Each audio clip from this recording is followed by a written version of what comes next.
2024년 가을, 미국 미네소타주 미니애폴리스의 한 초등학교 급식실이었습니다. 6살 노아는 그날도 급식판을 조용히 밀어냈습니다. 치킨 너겟도 마카로니도 미국 아이들이 환장한다는 피자마저도 단 한 입 되지 않았죠. 아이가 먹는 건 흰식빵 몇 조각과 크래커, 사과 주스가 전부였습니다. 그렇게 먹을 수 있는 음식이 서너 가지로 줄어드는 동안 아이의 체중계 바늘은 몇 달째 같은 자리에 멈춰 있었습니다.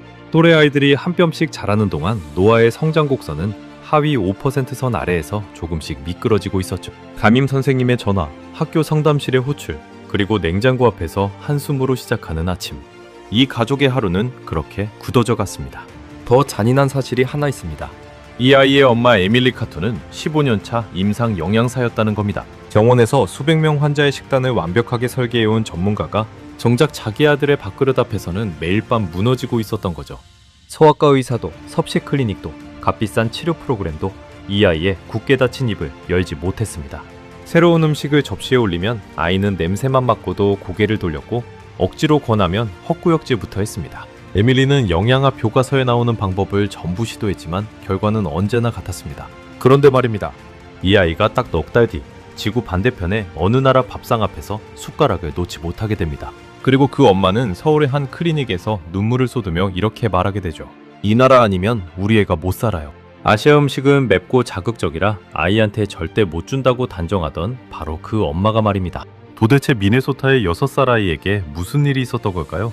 미국 대형마트에서 단 2주 만에 100만 줄이 증발해버린 한 줄 3.99달러짜리 한국 음식은 어떻게 세상 모든 음식을 거부하던 이 아이의 입을 열었을까요? 미국 전역 500여 개 매장에서 사재기와 오픈런까지 벌어졌던 그 음식의 정체는 무엇이었을까요? 그리고 서울의 한국인 영양사는 왜 이 엄마에게 오히려 선을 그었을까요?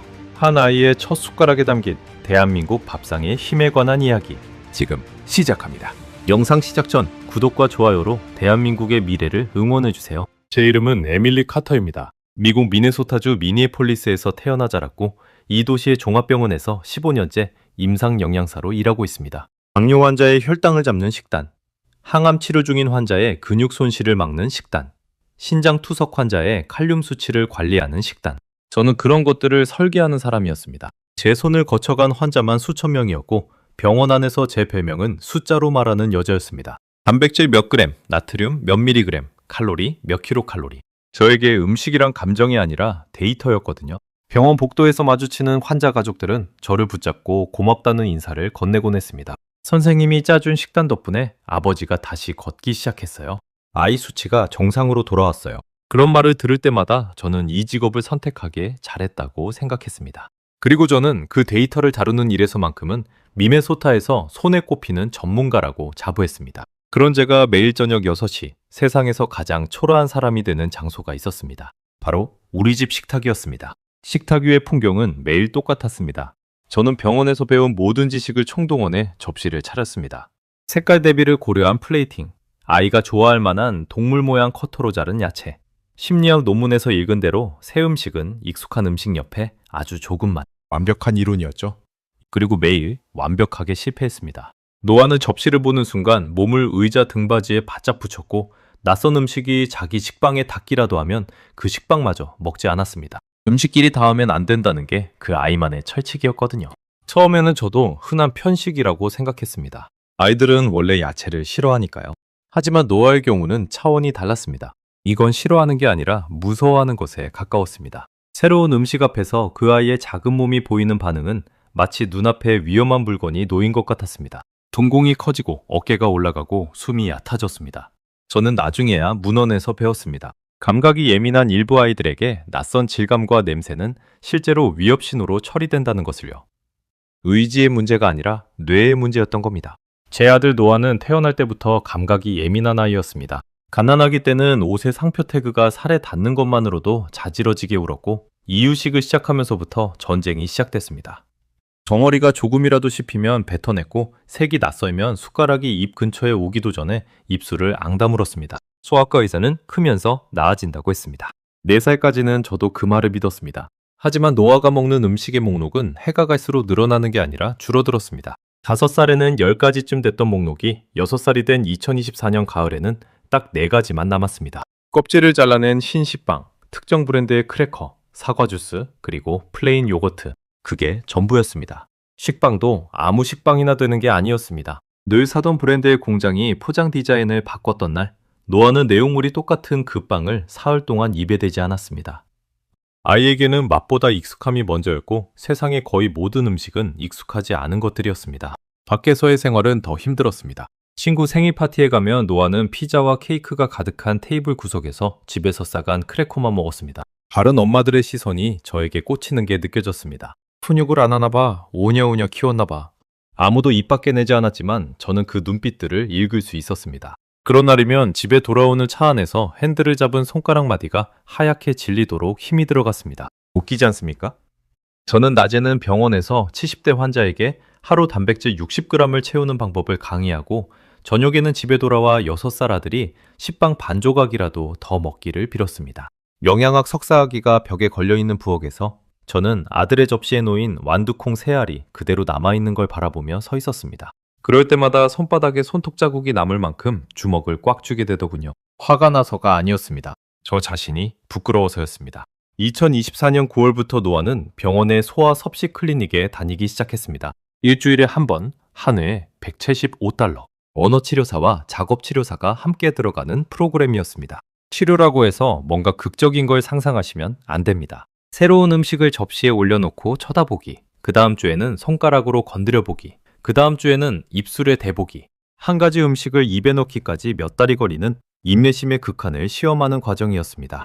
석 달 동안 노아가 새로 삼킨 음식은 으깬 감자 2숟가락이 전부였습니다. 물론 저는 이게 정상적인 속도라는 걸 머리로는 알았습니다. 하지만 아이의 성장 곡선 그래프가 조금씩 아래로 처지는 걸 지켜보는 엄마의 마음은 교과서의 속도를 기다려주지 못했습니다. 클리닉의 치료실 풍경을 하나만 말씀드리겠습니다. 어느 화요일 오후였습니다. 치료사가 노아 앞에 브로콜리 한 조각을 놓았습니다. 목표는 먹는 게 아니었습니다. 그냥 5초 동안 같은 테이블에 두는 것. 그게 그날의 목표였습니다. 노아는 3초를 버티다가 브로콜리를 테이블 끝으로 밀어냈고 치료사는 잘했다며 박수를 쳐줬습니다. 유리창 너머에서 그 장면을 지켜보던 저는 입안이 바싹 말라왔습니다. 다른 집 아이들은 그냥 먹는 걸, 우리 아이는 5초 동안 쳐다보는 연습부터 해야 하는구나. 그 격차가 저를 짓눌렀습니다. 집에 돌아와서는 밤마다 논문을 뒤졌습니다. 극심한 편식, 회피성 섭식, 감각예민 아동의 식이 확장. 검색 기록이 수백 개씩 쌓였습니다. 미국에서 이런 문제로 고민하는 부모들의 온라인 커뮤니티에도 가입했습니다. 거기엔 저 같은 엄마가 수천 명이었습니다. 12살까지 치킨 너겟만 먹은 아이, 흰색 음식만 먹는 아이. 위로가 되면서도 두려웠습니다. 이 터널이 몇 년짜리인지 아무도 알려주지 않았으니까요. 집안 공기도 무거워졌습니다. 남편 제이크는 좋은 아빠였지만 방식이 저와 달랐습니다. 그는 그냥 배고프면 먹게 놔두자는 쪽이었고 저는 하루 섭취 열량을 그램 단위로 기록하는 쪽이었죠. 어느 날 밤 노아를 재우고 나온 거실에서 우리는 서로 한마디도 하지 않고 각자 휴대폰만 들여다봤습니다. 부부싸움보다 무서운 게 그런 침묵이라는 걸 그때 알았습니다. 목뒤가 돌처럼 뻣뻣해지는 밤이 늘어갔습니다. 11월 중순 노아의 정기검진이 있던 날이었습니다. 소아과 의사는 성장곡선 차트를 모니터에 띄우더니 한참을 들여다봤습니다. 그리고 조심스럽게 말했습니다. 체중이 석 달째 제자리입니다. 이 추세가 이어지면 영양보충 방안을 좀 더 적극적으로 고민해야 할 수도 있어요. 저는 그 말이 무슨 뜻인지 정확히 알고 있었습니다. 병원에서 제가 다른 환자들에게 수없이 설명해온 절차였으니까요. 진료실을 나와 주차장까지 걸어가는 동안 다리에 힘이 풀려 2번이나 걸음을 멈춰야 했습니다. 15년 동안 쌓아온 제 전문 지식이 정작 제 아이 앞에서는 종이 한 장만큼의 힘도 없다는 사실. 그게 그날 제가 받아든 진짜 진단서였습니다. 그날 밤 저는 잠든 노아의 방에 들어가 한참을 앉아 있었습니다. 아이의 가느다란 팔목이 이불 밖으로 나와 있었습니다. 또래보다 확연히 얇은 팔목이었습니다. 저는 그 팔목을 차마 만지지 못하고 바라보기만 했습니다. 엄마가 영양사인데? 그 문장이 머릿속에서 밤새 맴돌았습니다. 그 무렵에 저를 이야기하려면 한 가지 고백을 먼저 해야 합니다. 저는 아시아 음식에 대해 뿌리 깊은 편견을 가진 사람이었습니다. 매주 토요일 오전이면 집 근처 대형마트에 장을 보러 갔는데 국제식품 코너를 지날 때마다 한국 라면 봉지들이 진열된 선반이 보였습니다. 빨간 포장지, 불꽃 그림, 매워 보이는 국물 사진. 저는 그 앞을 지날 때마다 속으로 생각했습니다. 저건 어른도 힘든 음식이야. 감각이 예민한 우리 애한테는 고문이나 다름없겠지. 제가 한국에 대해 아는 거라곤 방탄소년단이라는 아이돌 그룹의 나라라는 것, 그리고 세상에서 제일 매운 음식을 먹는 나라라는 것. 딱 그 두 가지였습니다. 정원 동료 중에 한국계 간호사가 있었는데 언젠가 점심시간에 도시락으로 싸온 음식을 권한 적이 있었습니다. 저는 웃으며 사양했습니다. 매운 거 잘 못 먹어서요. 그녀는 이건 하나도 안 매운데요? 라고 했지만 저는 이미 마음의 문을 닫은 뒤였습니다. 한국 음식이라는 단어 자체가 저에게는 맵다는 뜻이었으니까요. 15년차 영양 전문가라는 사람이 한 나라의 식문화 전체를 라면 포장지 색깔 하나로 판단하고 있었던 겁니다. 지금 돌이켜보면 얼굴이 화끈거립니다. 제가 매주 무심코 지나쳤던 그 선반 바로 옆 냉동고에 넉 달 뒤 제 아들의 인생을 바꿔놓을 음식이 놓이게 될 줄은 그때의 저는 정말 상상조차 하지 못했으니까요. 2024년 12월 첫째 주 화요일 오전 11시 병원에서 환자 상담을 하던 중에 휴대폰이 울렸습니다. 노아의 학교 양호실 번호였습니다. 그 번호가 화면에 뜨는 순간 심장이 쿵 하고 내려앉더군요. 양호 선생님의 목소리는 차분했지만 내용은 그렇지 않았습니다. 노아가 체육 시간에 어지럼증을 호소하며 주저앉았다는 것이었습니다. 쓰러진 건 아니지만 얼굴이 하얗게 질려서 지금 양호실에 누워 있다고요. 병원에서 학교까지 차로 20분 거리를 어떻게 운전해서 갔는지 기억이 나지 않습니다. 양호실 침대에 누워있는 노아는 저를 보자 씩 웃었습니다. 엄마, 나 괜찮아. 그 말이 오히려 더 아팠습니다. 아이 손을 잡았는데 손끝이 서늘했습니다. 아침에 먹고 간 게 사과 주스 한 컵과 식빵 반 조각이었으니 당연한 일이었죠. 6살 아이의 몸이 오전 체육 수업 하나를 버틸 연료조차 없었던 겁니다. 담임 선생님이 조용히 저를 복도로 불렀습니다. 요즘 노아가 점심시간마다 급식실 대신 도서관에 가고 싶어 한다고요? 이유를 물으니 아이가 이렇게 답했답니다. 음식 냄새가 너무 많아서 힘들어요. 저는 그 말을 듣고 한동안 복도 창밖만 바라봤습니다. 다른 아이들에게는 하루 중 가장 즐거운 시간이 제 아들에게는 피하고 싶은 시간이었던 겁니다. 그날 오후 소아과에서 혈액 검사를 했습니다. 다행히 큰 이상은 없었지만 의사의 표정은 지난 검진 때보다 무거웠습니다. 그는 고열량 영양보충 음료를 처방하면서 이렇게 덧붙였습니다. 이것도 아이가 거부하면 다음 단계 논의를 미룰 수 없습니다. 다음 단계. 저는 그 단어의 무게를 누구보다 잘 아는 사람이었습니다. 진료실 형광등 불빛이 유난히 하얗게 느껴졌고 귀에서 웅 하는 소리가 한참 가시지 않았습니다. 집에 돌아와 그 보충 음료를 노아 앞에 놓았습니다. 딸기 맛, 바닐라 맛, 초콜릿 맛. 3가지를 전부 사왔습니다. 노아는 빨대를 입에 무는 신용까지는 했습니다. 하지만 한 모금 빨아들이는 순간 온몸을 부르르 떨더니 컵을 밀어냈습니다. 질감이 이상하대요. 걸쭉하고 미끌거리는 그 느낌을 아이의 예민한 감각은 견디지 못했습니다. 저는 그날 밤 부엌 조리대 앞에 서서 개봉도 못한 보충 음료 11병을 한참 바라봤습니다. 남편 제이크는 아무 말 없이 제 옆에 와서 그 병들을 하나씩 찬장에 넣었습니다. 우리 부부는 그날도 서로에게 해줄 말을 찾지 못했습니다. 다음 날 아침 저는 병원에 출근해서 평소처럼 환자 상담을 했습니다. 60대 위암 환자분이었는데 수술 후 입맛이 없어 힘들다고 하셨죠. 저는 늘 하던 대로 조언했습니다. 억지로 많이 드시려 하지 말고 몸이 받아들이는 음식부터 조금씩 시작하세요. 그 말을 하는 순간 목구멍에 뭔가 걸린 것처럼 말이 잠시 멈췄습니다. 몸이 받아들이는 음식부터. 저는 환자에게는 그렇게 말하면서 정작 제 아들에게는 제가 정한 음식을 먹이려고만 했던 게 아닐까. 그 생각이 처음으로 스쳤지만 그때는 그저 스쳐 지나가게 두었습니다.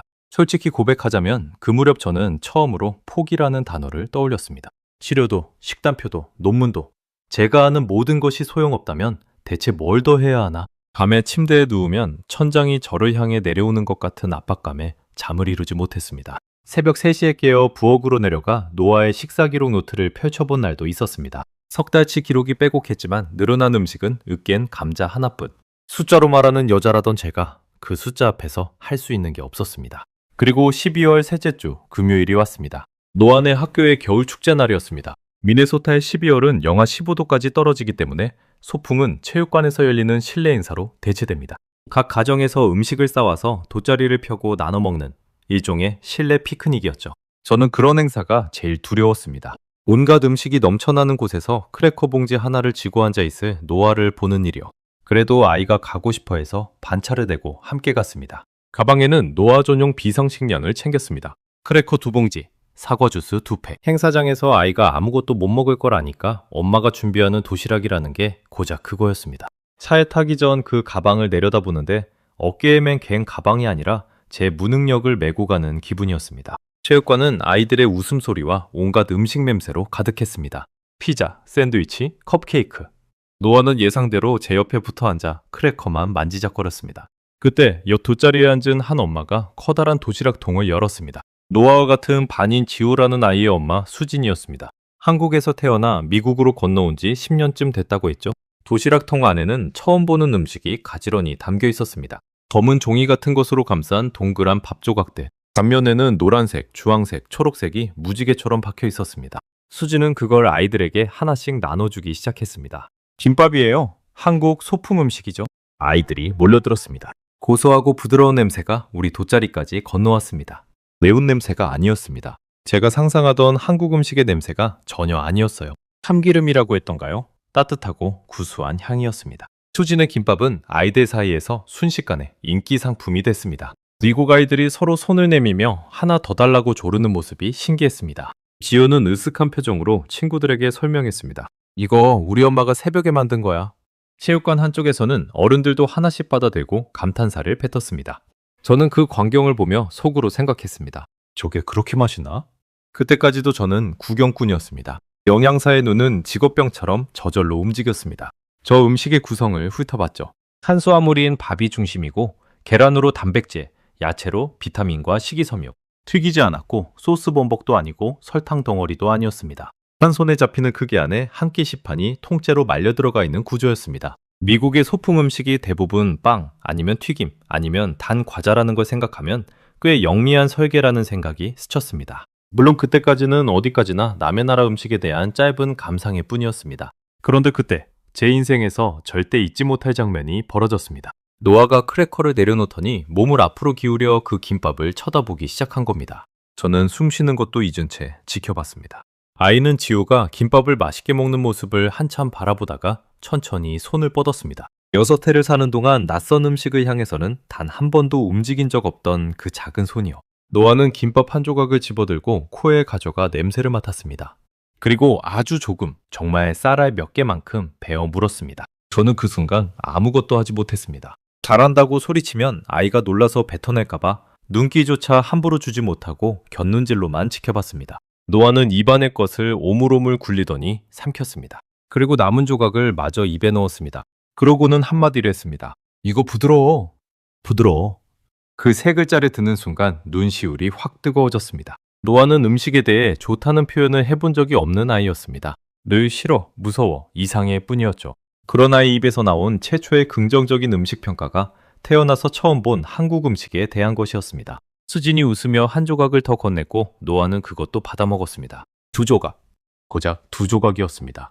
하지만 저에게 그건 기적의 단위였습니다. 저는 화장실을 간다고 말하고 체육관 복도로 나와 벽에 등을 기댄 채 두 손으로 입을 틀어막았습니다. 어깨가 들썩이는 걸 멈출 수가 없었습니다. 석 달치 치료로도 못한 일을 검은 종이에 쌈밥 2조각이 5분 만에 해낸 겁니다. 복도에서 마음을 추스리는데 몇 분이 걸렸습니다. 그러면서도 머릿속 한 구석에서는 차가운 목소리가 들렸습니다. 흥분하지 마, 에밀리. 우연일 수 있어. 내일이면 저 음식도 거부 목록에 들어갈 수 있어. 저는 그동안 너무 많이 기대했다가 너무 많이 무너져 본 엄마였습니다. 희망이라는 감정 자체가 무서웠습니다. 기뻐하는 법을 잊은 게 아니라 기뻐했다가 치르는 대가를 아는 사람이 된 거죠. 돗자리로 돌아와 수진에게 물었습니다. 저 음식 안에 뭐가 들어가나요? 매운 건 없나요? 수진은 도시락통을 보여주며 설명했습니다. 밥, 계란, 당근, 시금치, 단무지. 매운 건 하나도 없어요. 한국 아이들이 제일 처음 먹는 음식 중 하나예요.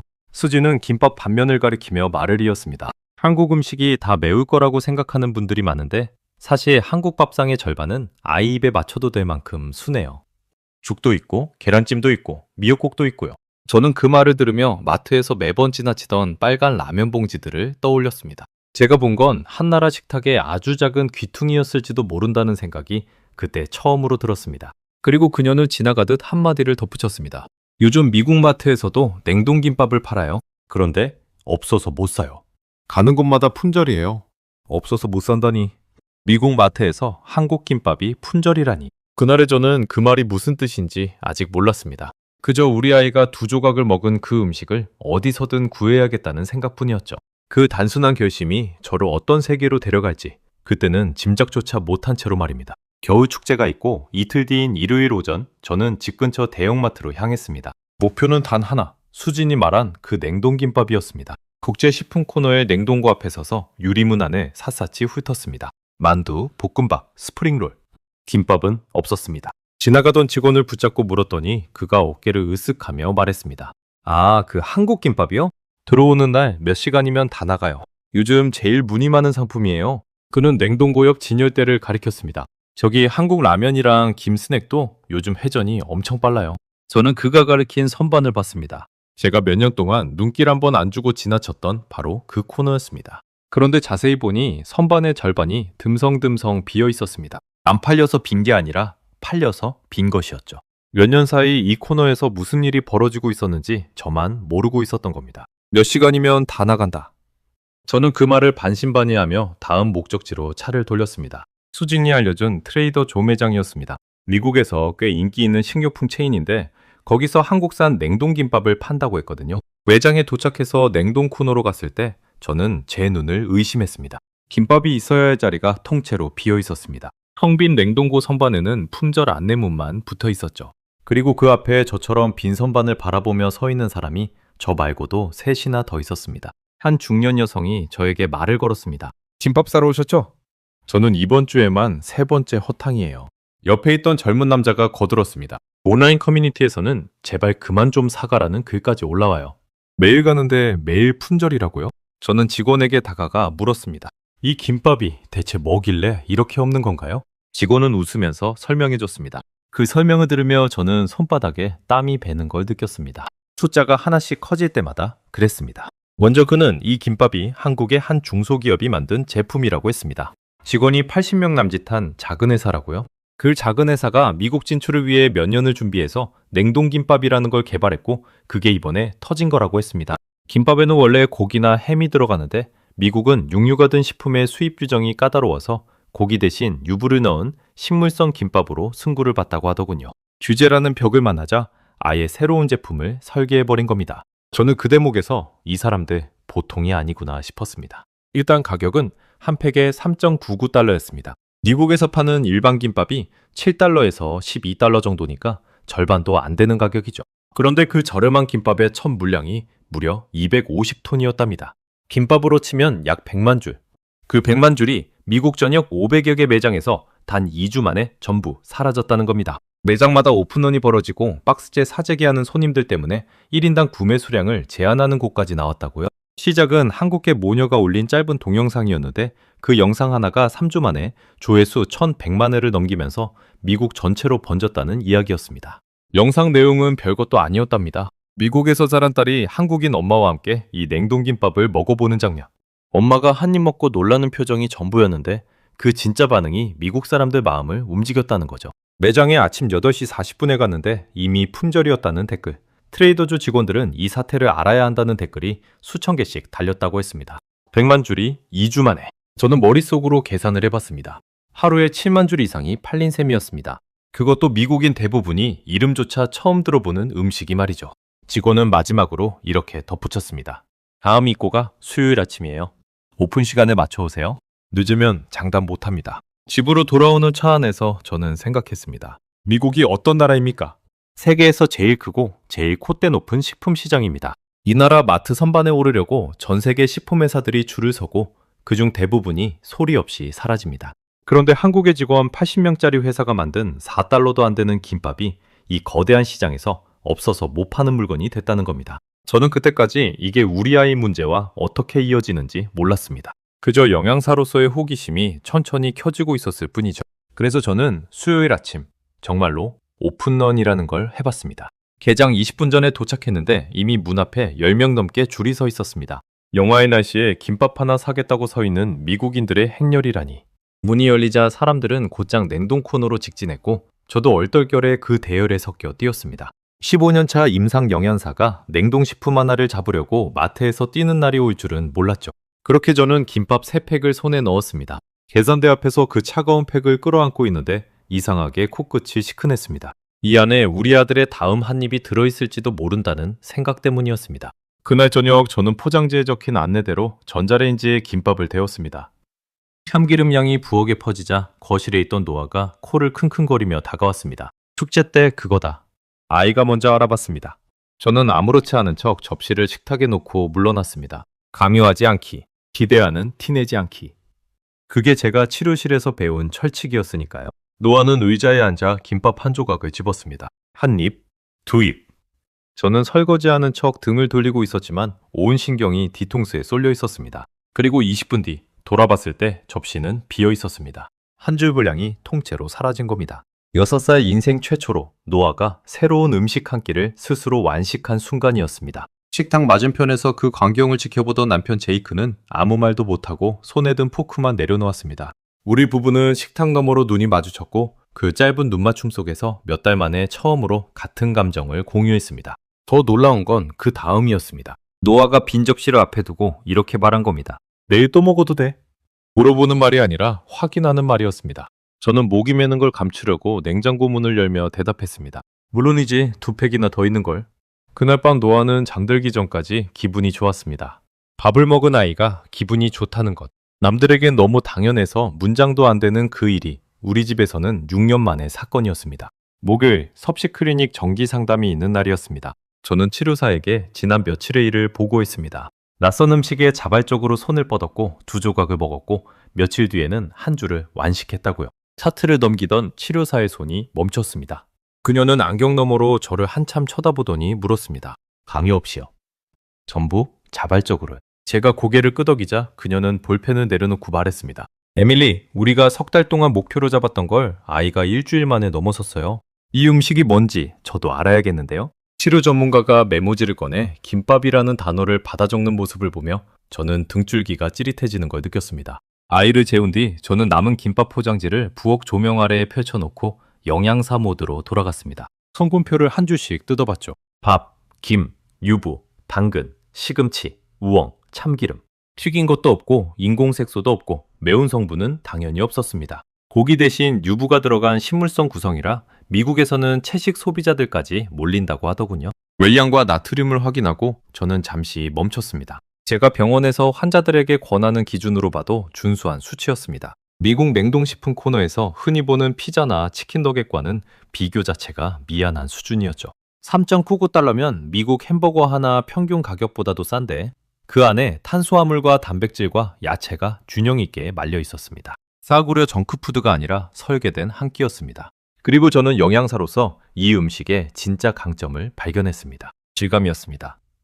부드러운 밥, 아삭한 당근, 쫄깃한 유부, 바삭한 김. 서로 다른 질감들이 한 입 안에 아주 작은 단위로 함께 들어옵니다. 게다가 김이 전체를 감싸고 있어서 노화의 철칙, 그러니까 음식끼리 닿으면 안 된다는 규칙을 건드리지 않아요.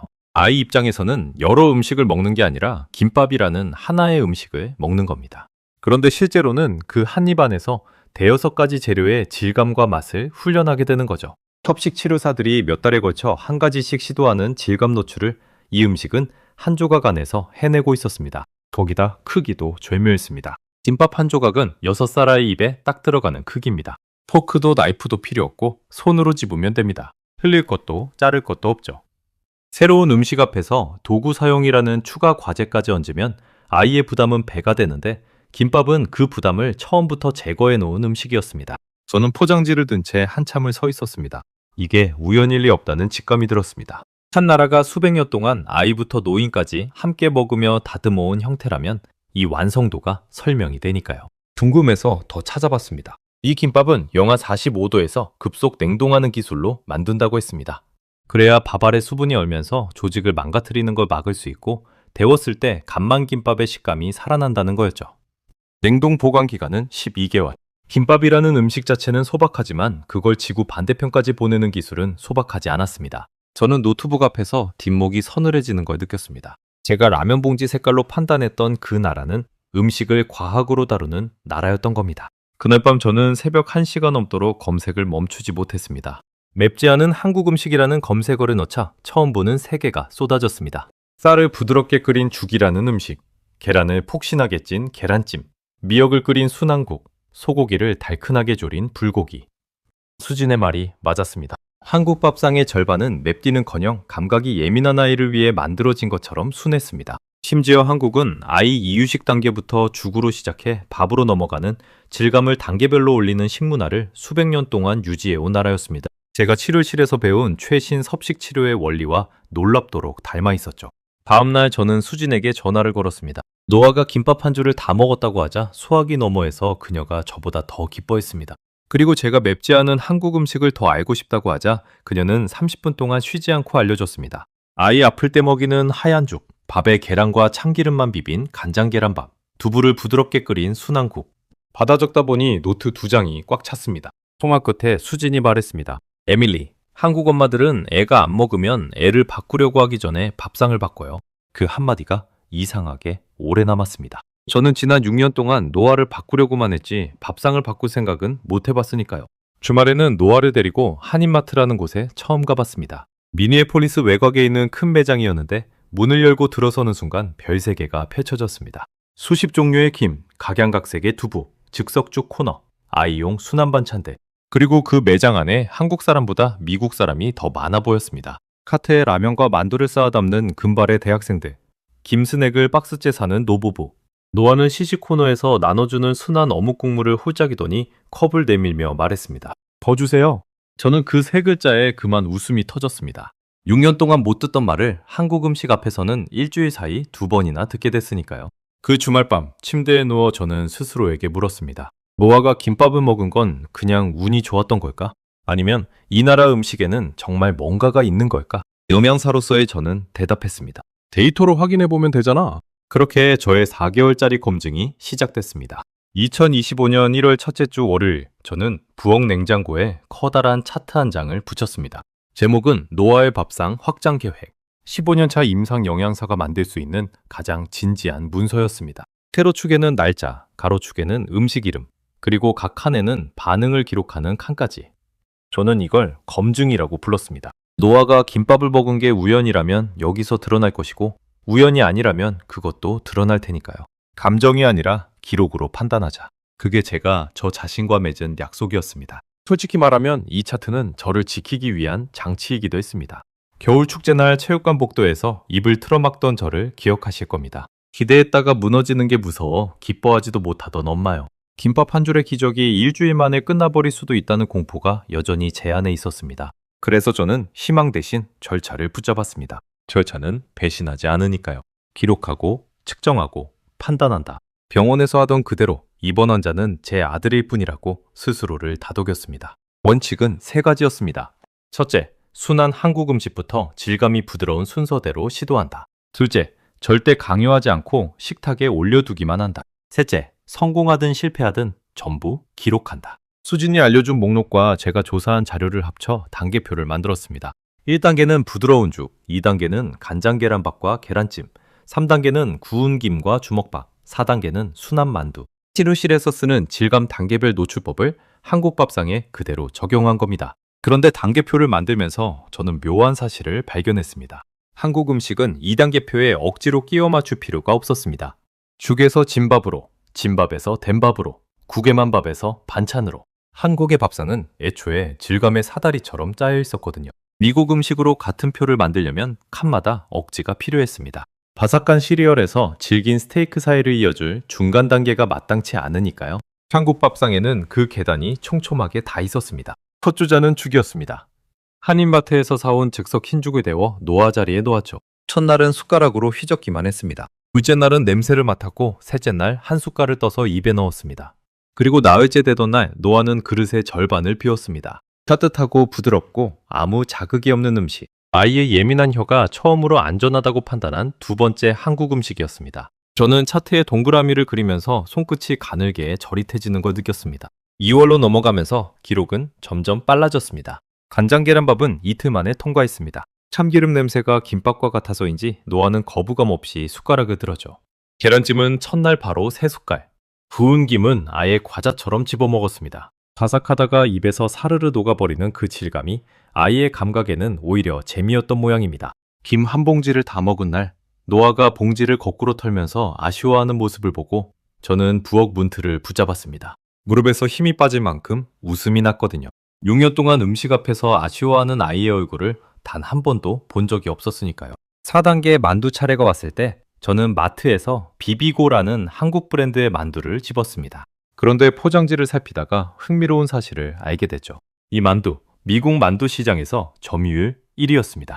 만두의 원조라고 자부하는 중국 브랜드들이 제치고 한국 만두가 미국 냉동고의 왕자를 차지한 겁니다. 심지어 이 회사의 성공 사례는 하버드 경영대학원의 수업 조제로까지 등재됐다고 하더군요. 세계 최고 경영대학원이 한국 만두를 공부한다는 이야기입니다. 저는 만두를 카트에 담으며 피식 웃었습니다. 몇 달 전에 저라면 절대 믿지 않았을 문장들이 이제는 놀랍지도 않았거든요.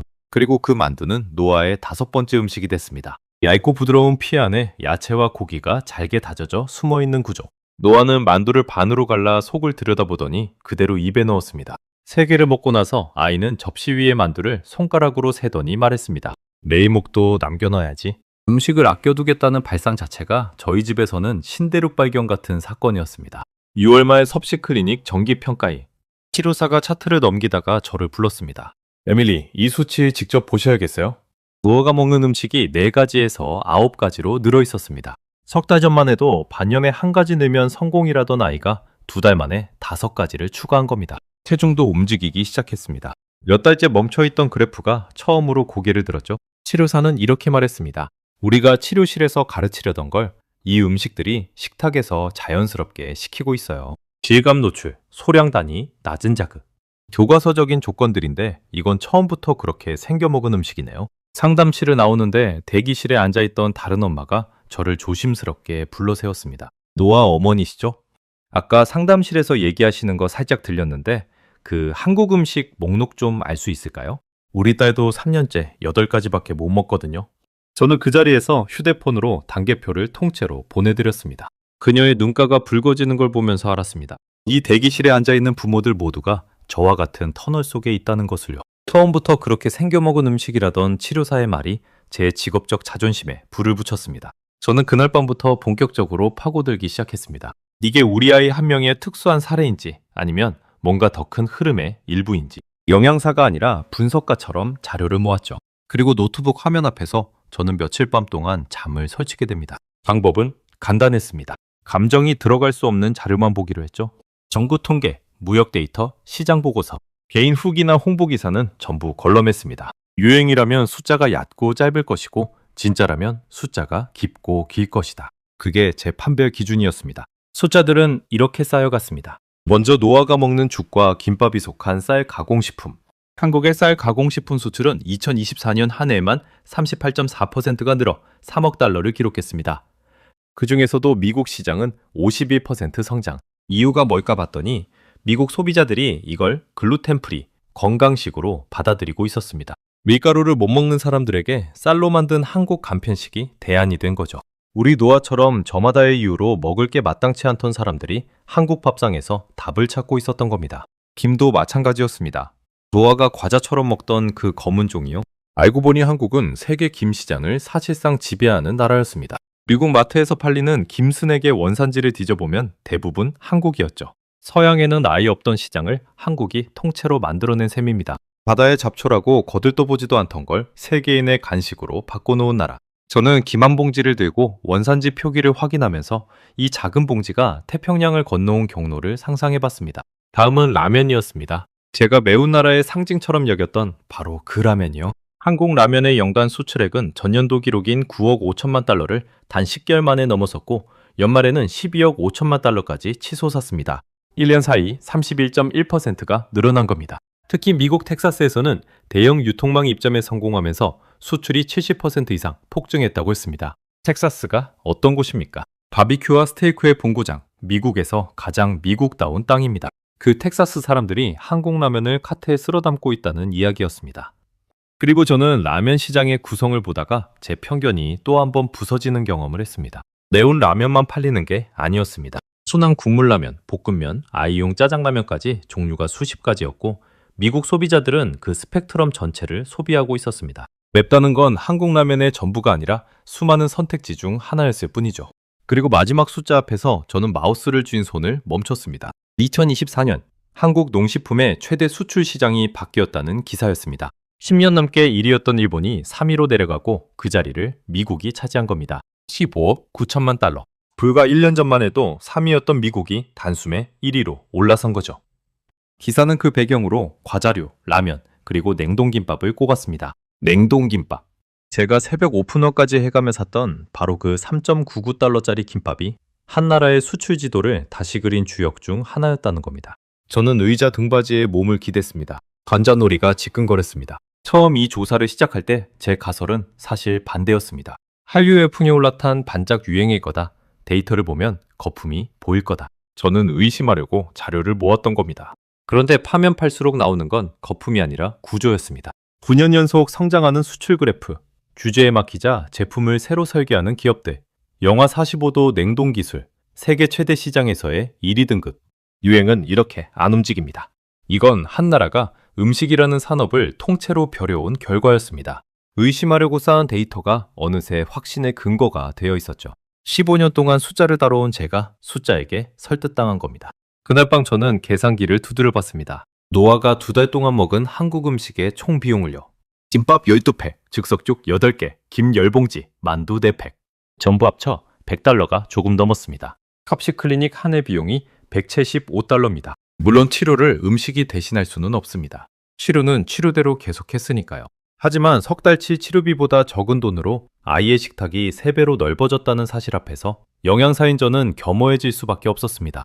3월이 되자 노아의 목록은 12가지를 넘었습니다. 순한 소고기 묵국, 주먹밥, 두부부침까지. 몸무게는 2달 사이 2kg 넘게 늘었고 아침마다 오늘 밤 뭐야? 하고 묻는 아이가 됐습니다. 그 질문을 처음 들은 날 아침 저는 뒤돌아서서 한참 동안 냉장고 문을 열어둔 채 서 있었습니다. 냉기가 얼굴에 닿는데도 움직일 수가 없었습니다. 오늘 밥 뭐야? 세상 모든 아이들이 하는 그 흔한 질문을 저는 6년을 기다렸던 겁니다. 학교에서도 변화가 왔습니다. 담임 선생님이 어느 오후 전화를 걸어왔습니다. 어머니, 오늘 노아가 급식실에서 점심을 먹었어요. 도서관이 아니라 급식실에서요. 친구들 옆에서 집에서 싸온 주먹밥을 먹었는데 지우가 옆에 앉아 있었대요. 저는 통화를 마치고 병원 비상계단에 앉아 한동안 일어나지 못했습니다. 음식 냄새가 무서워 도서관으로 피하던 아이가 이제 그 냄새 속에서 밥을 먹습니다. 고작 넉 달 전에는 상상도 못하던 문장이었습니다. 그런데 남편 제이크는 여전히 조심스러웠습니다. 어느 저녁 그가 식탁을 정리하다가 마침내 입을 열었습니다.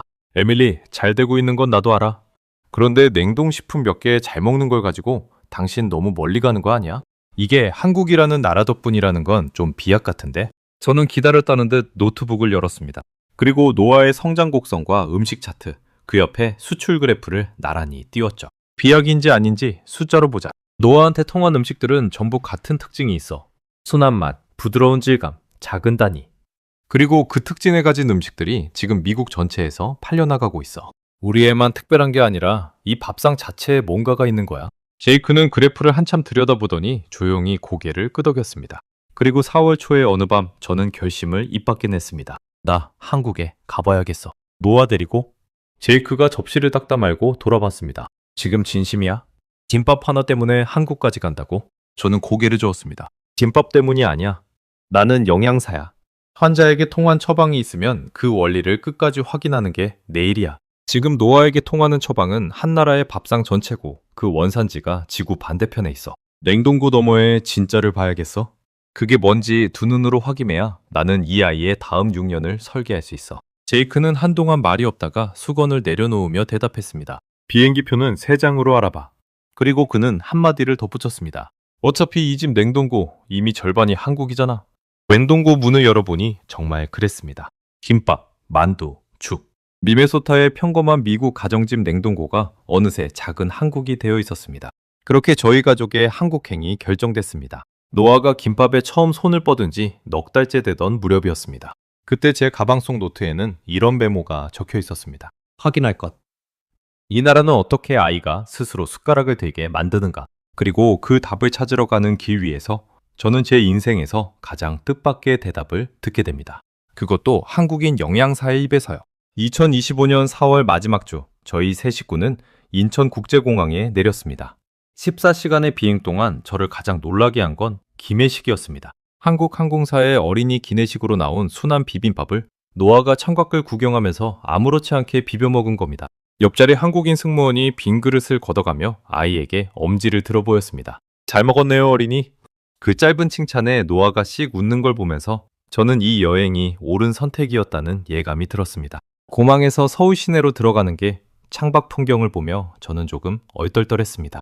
제 머릿속의 한국은 김밥과 죽과 수출 통계로 이루어진 나라였는데 눈앞의 한국은 강을 따라 들어선 고층 빌딩과 매끈한 도로의 나라였거든요. 노아는 차창에 이마를 붙이고 물었습니다. 엄마, 여기가 김밥 나라야? 저는 웃으며 대답했습니다. 김밥 나라. 그런데 와서 보니 김밥만 있는 나라는 아닌 것 같네. 서울에서의 사흘째 되던 날, 저희는 이번 여행의 진짜 목적지로 향했습니다. 수진이 다리를 놓아준 서울의 한 소아섭식 클리닉이었습니다. 미네소타의 치료사가 노아의 기록을 정리해 보내줬고 서울 쪽에서 흔쾌히 상담 시간을 내준 거죠. 담당자는 김마은이라는 이름의 영양사였습니다. 10년 넘게 먹지 않는 아이들을 봐온 소아섭식 전문가라고 했습니다. 클리닉에 들어서면서 저는 직업적인 눈으로 공간부터 살폈습니다. 치료실 안쪽에 작은 부엌이 붙어 있고 아이들이 직접 재료를 만져보고 냄새 맡아볼 수 있는 놀이 코너가 있었습니다. 벽에는 죽부터 밥까지 질감 단계를 그림으로 만든 차트가 붙어 있었죠. 미네소타의 클리닉과 원리는 같은데 그 원리가 훨씬 자연스럽게 밥상 문화와 이어져 있다는 인상을 받았습니다. 상담실에서 저는 준비해간 자료를 전부 펼쳤습니다. 넉 달치 식사 기록, 성장 곡선, 음식 차트. 김하은은 그걸 한 장 한 장 정말 오래 들여다봤습니다. 그리고 저는 그동안 가슴에 눌러뒀던 질문을 꺼냈습니다. 선생님, 한식이 우리 아이를 고친 건가요? 저는 그렇게 믿고 여기까지 왔어요. 이 나라 아니면 우리 애가 못 살아요. 김하은은 서두르지 않았습니다. 차트를 덮고 저와 눈을 맞추고 또박또박 말했습니다. 어머니, 제가 정직하게 말씀드릴게요. 한식은 치료제가 아닙니다. 노아를 고친 약이 아니에요. 노아가 좋아진 건 어머니가 치료를 포기하지 않았고 강요하지 않은 원칙을 지켰고 아이가 받아들일 수 있는 음식을 만났기 때문입니다. 한식은 그중 세 번째, 아이가 처음으로 받아들인 음식이었던 거예요. 순한 맛과 다양한 질감 덕분에 받아들일 수 있는 폭이 유난히 넓은 밥상이긴 하지만 치료는 앞으로도 계속 하셔야 합니다. 저는 순간 머리를 한 대 맞은 것 같았습니다. 지구 반대편까지 날아온 저에게 이 나라 영양사가 처음 한 말이 우리 음식은 치료제가 아니라는 선긋기라니. 그런데 이상하게도 그 말을 듣는 순간 몇 달 동안 팽팽하게 당겨져 있던 어깨의 긴장이 스르르 녹아내렸습니다. 미국에서 저는 기적의 식단이니 완치의 비법이니 하는 과장 광고들을 15년 내내 걷어내며 살아온 사람입니다. 그런 저에게 자기 나라 음식의 공을 스스로 덜어내는 이 정직함은 어떤 찬사보다 강력한 신뢰의 증거였습니다. 팔지 않으니까 오히려 믿게 되는 거죠. 저는 물었습니다. 선생님, 솔직히 서운하지 않으세요? 제가 여기까지 와서 한식 덕분이라고 말하는데 그 공을 굳이 덜어내시는 게요? 김하은은 잠깐 웃더니 대답했습니다. 어머니, 저는 밥 안 먹는 아이들의 부모를 10년 넘게 만났어요. 절박한 부모에게 과장된 희망을 파는 게 얼마나 잔인한 일인지 아니까요? 한식이 만능이라고 말씀드리면 당장은 기쁘시겠지만 언젠가 정체기가 왔을 때 어머니는 2배로 무너지실 거예요. 저는 한식이 오래 사랑받길 바라는 사람이라서 더더욱 정확하게 말씀드리는 겁니다. 그 대답을 들으며 저는 이 나라 전문가들의 자신감이 어디서 오는지 알 것 같았습니다. 부풀리지 않아도 될 만큼 실체가 단단한 거죠. 김하은은 말을 이었습니다. 다만 어머니, 이건 분명히 말씀드릴 수 있어요. 한식이 아이를 고친 게 아니에요. 아이가 처음으로 세상에 마음을 연 음식이 한식이었던 겁니다. 그건 우연이 아니라 이 밥상의 구조 덕분이고요. 그녀는 화이트보드에 그림을 그려가며 설명했습니다. 한국 밥상은 밥이라는 안전기지를 중심으로 반찬이 아주 작은 단위로 여러 개 놓입니다. 아이는 밥이라는 익숙함에 기대서 반찬 하나하나를 자기 속도로 탐색할 수 있어요. 싫으면 안 집으면 그만이니 실패에 부담이 없죠. 국물은 낯선 재료의 질감을 부드럽게 감싸주고 죽에서 진밥, 된밥으로 이어지는 단계는 그 자체로 질감 훈련 과정입니다. 서양처럼 한 접시에 한 덩어리가 나오는 구조에서는 그 음식이 거부당하면 식사 전체가 실패하지만 한식은 한 상 안에 성공의 기회가 10개쯤 깔려있는 셈이에요. 그녀는 한국의 학교 급식 이야기도 들려줬습니다. 한국 초등학교 급식은 매일 밥과 국, 서너 가지 반찬이 기본 구성으로 나오는데 아이들은 그 상차림을 통해 자연스럽게 다양한 재료와 질감을 반복 경험한다고요. 국가가 영양사를 학교마다 배치해 식단을 설계한다는 말에 저는 귀를 의심했습니다. 미국에서 학교 급식 개선은 수십 년째 논쟁 중인 숙제거든요. 이 나라는 아이들의 밥상을 개인의 운이 아니라 시스템으로 관리하고 있었습니다. 저는 수첩에 받아 적다가 손을 멈췄습니다. 안전기지, 저부담 노출, 단계적 질감. 전부 제가 논문에서 배운 섭식 치료의 핵심 용어들이었습니다. 그런데 이 나라는 그걸 치료기법이 아니라 그냥 밥상이라고 부르고 있었습니다. 수백 년 동안 아이를 먹여온 방식 안에 우리가 최근에야 이론으로 정리한 원리들이 이미 들어있었던 겁니다. 저는 조용히 숨을 길게 내쉬었습니다. 15년 동안 남의 식단을 짰는데 내 아들의 첫 숟가락은 지구 반대편 나라가 채워줬어요. 제 입에서 그 말이 저절로 흘러나왔습니다. 김하은이 부드럽게 고개를 저었습니다. 아니요, 어머니. 첫 숟가락을 들게 한 건 결국 노아 자신이에요. 저희 밥상은 그 손이 뻗을 수 있는 거리에 음식을 놓아줬을 뿐입니다. 상담을 마치고 나오는 길 복도 게시판에 붙은 아이들의 그림이 보였습니다. 삐뚤빼뚤한 글씨로 오늘은 당근을 먹었어요 라고 적힌 그림 앞에서 저는 걸음을 멈췄습니다. 여기에도 노아 같은 아이들이 있고 저 같은 엄마들이 있었습니다. 나라가 달라도 밥 안 먹는 아이 앞에서 무너지는 부모의 마음은 같다는 것. 그 당연한 사실이 그날따라 위로가 됐습니다. 클리닉을 나서기 전 김하은은 저에게 서류철 하나를 건넸습니다. 자기네 클리닉에서 쓰는 질감 단계별 식품 목록을 영어로 정리해 준 것이었습니다. 미국에 돌아가서 치료사분과 공유하세요. 한식 재료가 구하기 어려우면 대체할 수 있는 현지 식품도 옆에 적어뒀어요. 저는 그 서류철을 두 손으로 받았습니다. 처음 만난 외국인 엄마를 위해 몇 시간을 들여 준비했을 그 문서가 저에게는 어떤 기념품보다 값진 한국의 선물이 됐습니다. 다음날 저희는 광장시장에 갔습니다. 100년이 넘은 서울의 전통시장이라고 했죠. 시장 골목에 들어서자 김이 모락모락 오르는 가마솥, 지글거리는 전부치는 소리, 상인들의 활기찬 목소리가 한꺼번에 쏟아졌습니다. 예전의 노아라면 입구에서 귀를 막고 돌아섰을 자극의 홍수였습니다. 그런데 아이는 제 손을 잡고 성큼성큼 걸어 들어갔습니다. 그리고 어느 좌판 앞에서 걸음을 멈췄죠. 손가락만한 꼬마 김밥을 산더미처럼 쌓아놓고 파는 가게였습니다. 노아가 저를 올려다보며 말했습니다. 엄마, 이거 아기 김밥이야? 우리는 그 자리에 서서 꼬마 김밥 한 접시를 나눠 먹었습니다. 노아는 8개를 먹었습니다. 시장 한복판에서 소음과 냄새의 한가운데서 태어나서 가장 많은 양의 한 끼를요. 옆에서 김밥을 말던 상인 아주머니가 노아를 보며 말했습니다. 아이고, 잘 먹네. 복스럽게 먹네. 통역앱이 그 말을 옮겨주는데 복스럽다는 단어의 설명이 길게 떴습니다. 먹는 모습이 보기 좋고 복이 들어올 것 같다는 뜻이라고요. 먹는 모습을 복이라고 부르는 언어라니. 저는 그 단어 하나에 이 나라가 밥을 대하는 마음이 통째로 들어있다고 생각했습니다. 한국 사람들은 밥 먹었냐는 말로 안부를 묻는다죠. 밥이 곧 안녕이고 잘 먹는 게 곧 복인 나라. 노아는 그 나라 한복판에서 복스럽게 먹고 있었습니다. 시장 안 김가게 앞에서는 재미있는 이야기도 들었습니다. 주인 할머니가 노아에게 부은 김 한 장을 쥐어주며 말했습니다. 이게 요즘 검은 반도체라고 불려요. 반도체만큼 수출을 잘한다고. 지난해에는 김 수출이 10억 달러에 육박했다고. 미국 사람들이 이걸 과자처럼 사간다고 자랑하셨죠. 저는 웃으며 대답했습니다. 알아요. 저희 집 찬장에도 10봉지쯤 있거든요. 할머니가 박수를 치며 웃던 그 순간이 저는 아직도 사진처럼 선명합니다. 그리고 그날 저녁 이 이야기의 진짜 클라이맥스가 왔습니다. 거참한 장소가 아니었습니다. 숙소 근처 골목에 평범한 백반집, 관광객용 식당도 아니고 동네 사람들이 저녁을 먹으러 오는 작은 가게였습니다. 밥과 미역국, 그리고 반찬 67가지가 상가득 깔렸습니다. 계란말이, 두부부침, 김, 나물들. 노아는 그 상을 물끄러미 내려다보더니 누가 시키지도 않았는데 숟가락을 들었습니다. 미역국에 밥을 말아 한 숟갈, 계란말이 한 점, 다시 국 한 숟갈. 아이는 멈추지 않았습니다. 제이크와 저는 젓가락을 든 채 그 모습을 바라만 봤습니다. 6살 인생 내내 식탁이 전쟁터였던 아이가 지구 반대편의 낯선 식당에서 밥 한 그릇을 스스로 비워가고 있었습니다. 제이크가 낮은 목소리로 말했습니다.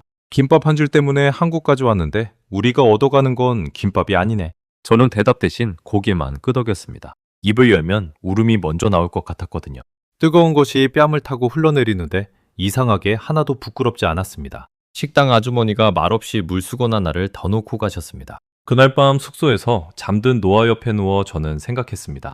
저는 치료제를 찾아 한국에 왔습니다. 그런데 이 나라가 저에게 준 건 약이 아니라 밥상이었습니다. 고치려들지 않고 기다려주고 손 닿는 곳에 놓아주는 밥상. 그리고 그 차이를 저에게 가르쳐준 건 다름 아닌 이 나라 영양사의 정직한 선긋기였습니다. 미네소타로 돌아가는 비행기 안에서 저는 수첩 첫 장에 적어뒀던 질문에 답을 채웠습니다. 이 나라는 어떻게 아이가 스스로 숟가락을 들게 만드는가? 답. 들게 만들지 않는다. 들고 싶어질 때까지 상을 차려놓고 기다린다. 미네소타로 돌아오고 2달이 지난 2025년 7월, 저는 병원 섭식 클리닉 회의실에 서 있었습니다. 제 손에는 김하은이 건네준 서류철과 제가 5달 동안 기록한 노아의 차트가 들려 있었죠. 그날 저는 치료사들 앞에서 발표를 했습니다. 제목은 순한 한식, 질감 단계표. 죽에서 계란찜으로, 김에서 김밥으로, 국에만 밥에서 반찬으로 이어지는 단계별 노출 프로그램이었습니다. 물론 발표 첫머리에 저는 김하은의 말을 그대로 옮겼습니다.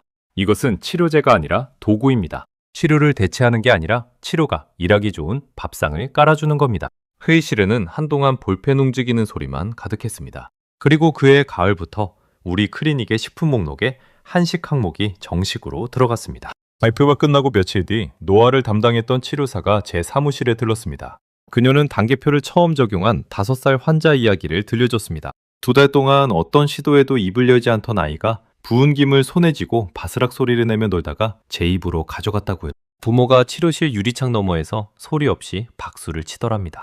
저는 그 이야기를 들으며 목덜미가 따뜻해지는 걸 느꼈습니다.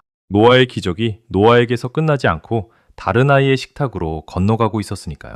가을에는 주 영양사협회 지역 세미나에서 발표 요청이 왔습니다. 강당에 모인 100여 명의 동료들 앞에서 저는 노아의 이야기를 처음부터 들려줬습니다. 쉰 식빵과 크래커뿐이던 4가지 음식에서 시작해 서울의 백반집까지. 발표 마지막 장에는 딱 한 문장을 띄웠습니다. 아이를 바꾸기 전에 밥상을 바꿔보세요. 질의응답 시간에 한 젊은 영양사가 손을 들고 물었습니다. 그 단계표 저희 클리닉에서도 써도 될까요? 저는 대답했습니다. 물론이죠.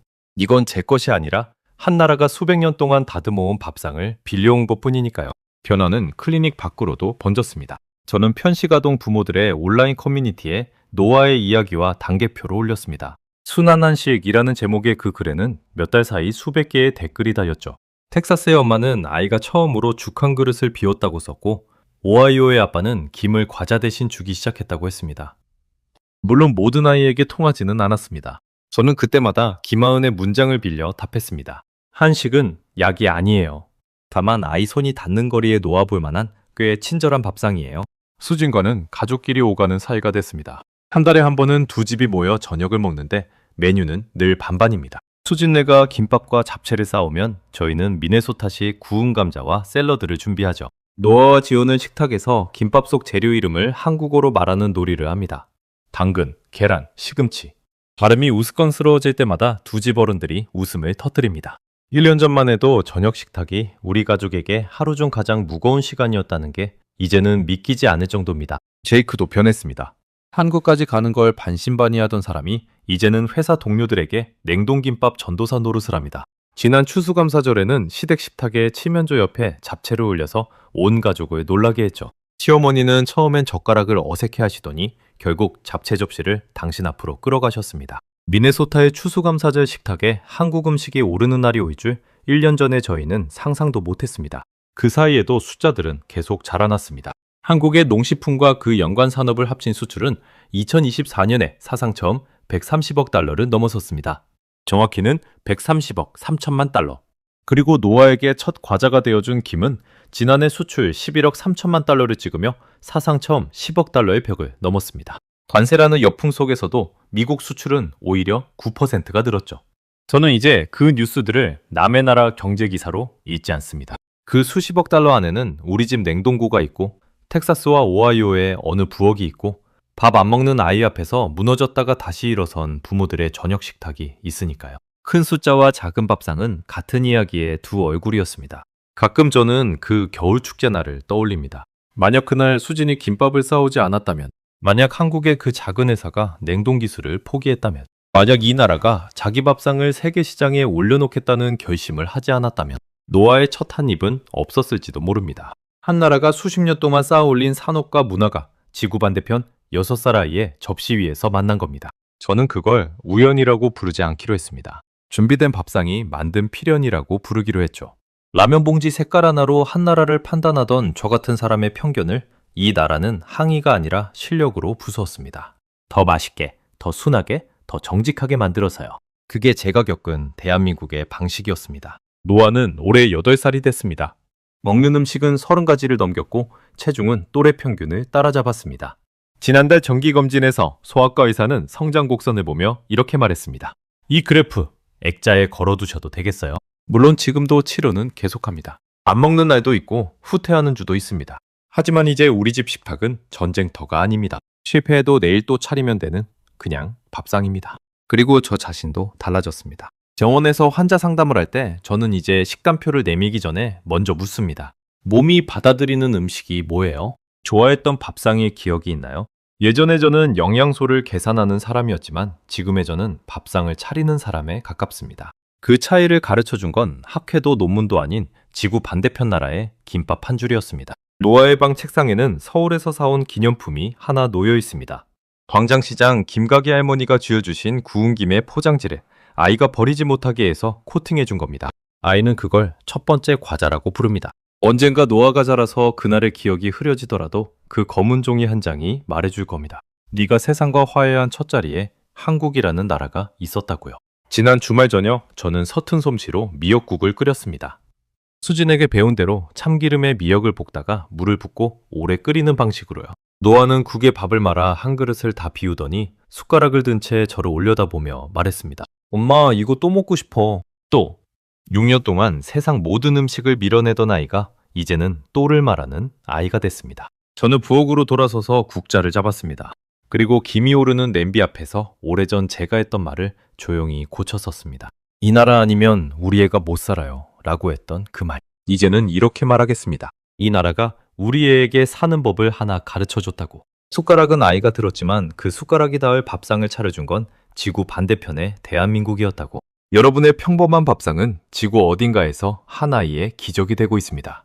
저는 다음 시간에도 전 세계를 놀라게 할 대한민국의 이야기로 다시 찾아뵙겠습니다. 감사합니다.